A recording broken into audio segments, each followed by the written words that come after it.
hormati, terima kasih atas kehadirannya panjenengan semuanya di rumahnya Ibu Umi, dalam acara pertemuan kelompok rutin yang kita adakan setiap bulan. Bapak Ibu tasih eling materi riyen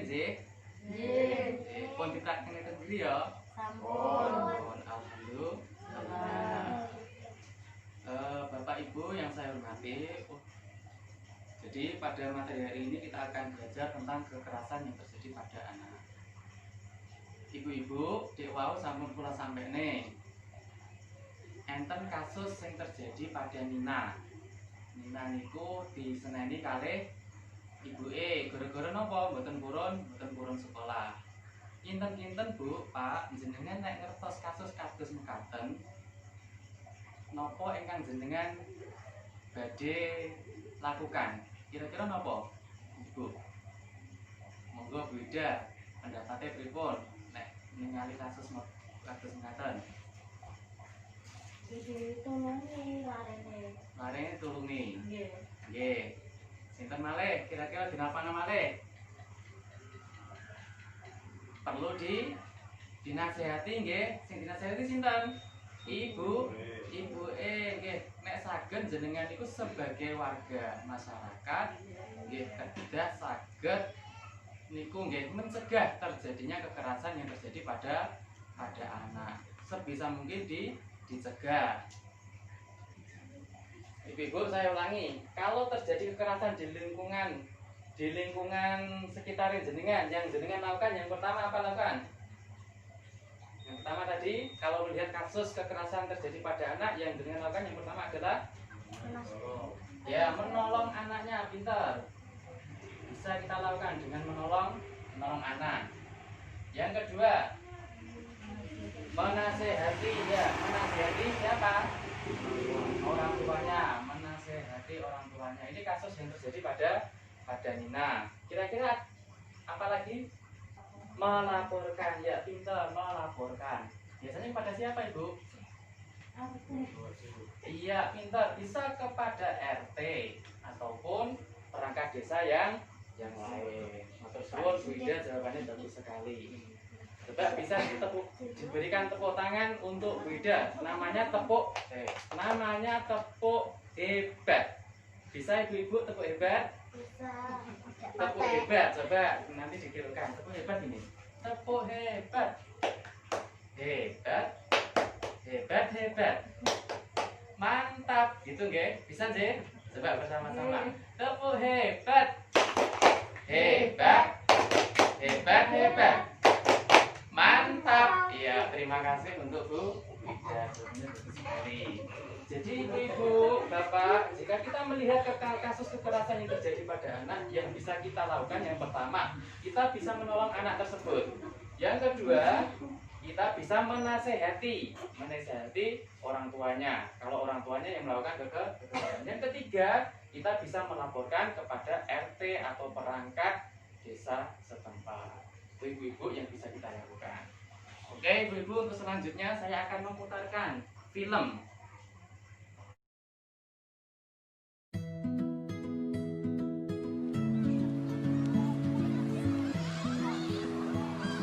Serunya bermain bola. Ada siapa itu? Ada orang mau kasih bola baru buat Aksa. Wah, Aksa pingin sekali. Anak pintar, jangan ikut dengan orang lain ke tempat sepi ya. Ingat, kalau ada yang mau peluk dan cium-cium kamu, tidak boleh kalau tidak ada orang tua kita ya. Kalau ada orang yang mau pegang badan, dada, perut, dan sekitar celana, tidak boleh. Kalau ada yang memaksa, harus teriak yang keras. Tidak mau! Dan langsung lari ke tempat yang ramai. Tolong! Jangan takut atau malu ya. Cepat kasih tahu orang tua atau guru yang kita sayangi. Tidak boleh ada yang memaksa kita untuk melakukan hal yang tidak kita sukai. Bahkan orang yang paling dekat sekalipun, seperti orang tua, kakak, paman, kakek, guru, teman, atau orang yang tidak kita kenal. Jika anak-anak mendapatkan perlakuan tidak menyenangkan dari siapapun, orang tua harus membawa mereka berkonsultasi dengan para ahli agar anak bisa ceria kembali. Ingat, hubungi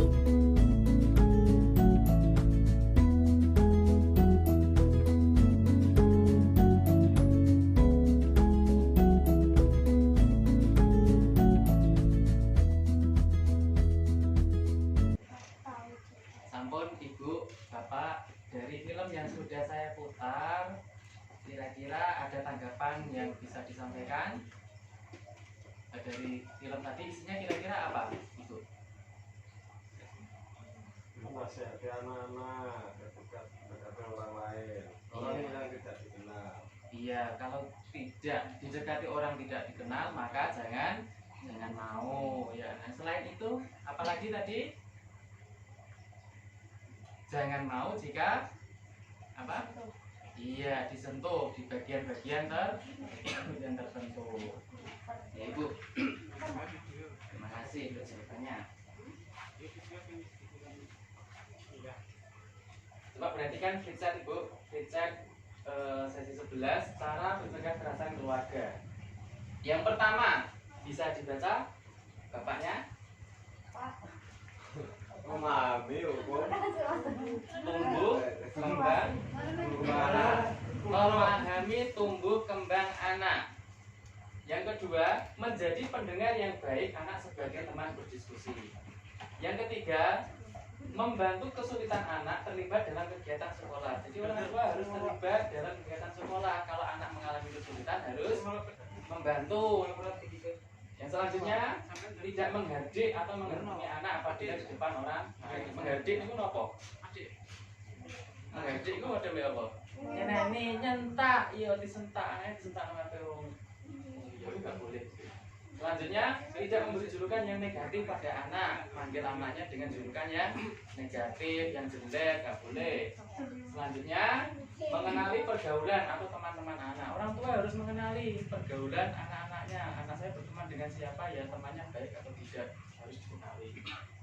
Selanjutnya, melakukan kegiatan bersama, termasuk beribadah. Anaknya dijak waktu sholat, dijak sholat. Selanjutnya, mengikuti perkembangan informasi teknologi. Harus tahu perkembangan teknologi informasi. Yang selanjutnya, jangan mudah panik jika menghadapi anak yang melawan. Nah, anaknya sekali-kali bantah itu jangan langsung panik. Jadi cari tahu dulu alasannya kenapa kok anakku bantah, cari dulu masalahnya apa gitu ya. Jangan langsung panik terus anaknya langsung dianu, nggak boleh. Selanjutnya, mengasuh adalah tanggung jawab orang tua. Jadi tanggung jawab bapak dan juga ibu, bukan tanggung jawab ibu saja. Untuk selanjutnya, cara mencegah kekerasan di masyarakat. Yang pertama, peduli kepada tetangga. Jadi sama tetangga harus peduli juga. Kalau ada tetangganya, ada kekerasan yang terjadi di lingkungan sekitarnya, maka kita harus peduli sebagai warga masyarakat. Yang kedua, bisa dibacakan Ibu Umi. Pertemuan RT atau RW maupun kegiatan keagamaan sebaiknya dibahas juga tentang pengasuhan anak yang benar. Ya, bagus. Selanjutnya, mengenal lembaga-lembaga perlindungan anak dan bagaimana cara mengaksesnya. Yang selanjutnya, melapor ke lembaga perlindungan anak atau aparat setempat jika ada dugaan terjadi kekerasan pada anak. Yang terakhir, bisa dibacakan Ibu Ila. Gak kelihatan, gak bisa baca. Ibu Ida mungkin Jika mengetahui melihat ada kekerasan, maka wajib membantu anak untuk segera diamankan. iya, jika mengetahui melihat ada kekerasan, maka wajib membantu anak untuk segera diamankan. Ini Bu, jadi cara pencegahan kekerasan yang terjadi di masyarakat bisa dilakukan dengan kegiatan-kegiatan seperti ini. Ibu, dari awal sampai akhir materi yang sudah saya sampaikan, apa yang jenengan ingat? Yang pertama, mungkin siapa, Bu Ida, yang diingat dari materi awal yang saya sampaikan tadi? Hal yang penting dari materi yang saya sampaikan, yang pertama,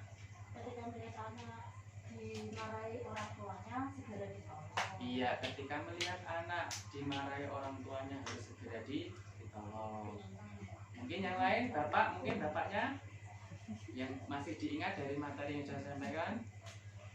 Menasihati orang tua anak tersebut. Menasihati orang tua anak tersebut jika orang tua itu terindikasi melakukan kekerasan kepada anaknya. Baik Ibu, Bapak, sebelum acara saya akhiri, saya punya tepuk untuk anak. Nanti ditirukan ya, tepuknya seperti ini. Ya. Tepuk anak, prok dikasihi, prok disayangi, prok dicintai, prok dilindungi. Itu bisa ya? Coba mari kita praktekkan bersama-sama. Ya. Tepuk anak, dicintai, dikasihi, disayangi, dilindungi. Oke. Ya. Ibu Bapak, demikian materi yang bisa saya sampaikan untuk pertemuan pada hari ini. Semoga di pertemuan berikutnya kita bisa berjumpa kembali, dan jangan lupa untuk materi ini dipraktekkan di rumah. Siap ya?